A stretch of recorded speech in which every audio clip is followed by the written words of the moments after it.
The vegetables and flowers are planted, which means now we wait. So it's time to shift gears to other things around the yard. This week, Tom is talking about improving your lawn.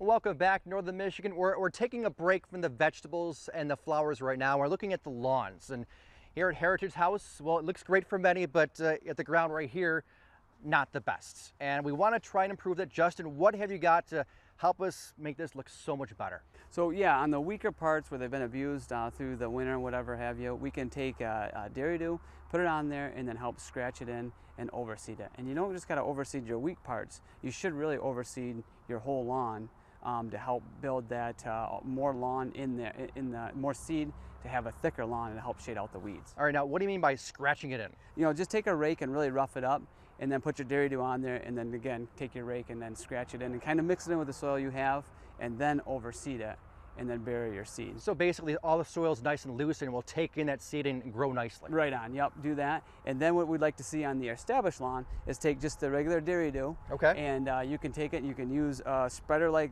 the one we have here, or you can put it in the back of your truck or a wheelbarrow, and you can spread it with a shovel and then rake it in. It's a little bit of work, but it really helps build the organic matter. In Northern Michigan, we really have light, sandy soils, and the only way we can grow a nice lawn is if we can build those organic matter up to help hold the moisture in our soil. And a lot of people want something immediate results. This takes some time, doesn't it? Yeah, you know, the soil is, if you got very low organic matter at 1 or maybe even 1.5 organic matter, we want to get that raised up to like 3, 4, 5% organic matter. Gotcha. And that'll help hold that moisture in. We don't need to water as much, and then we can really have that nice golf course lawn that we're looking for. And next we're looking at trees and shrubs and planting a fruit tree right here at Heritage House. We'll talk about that next week.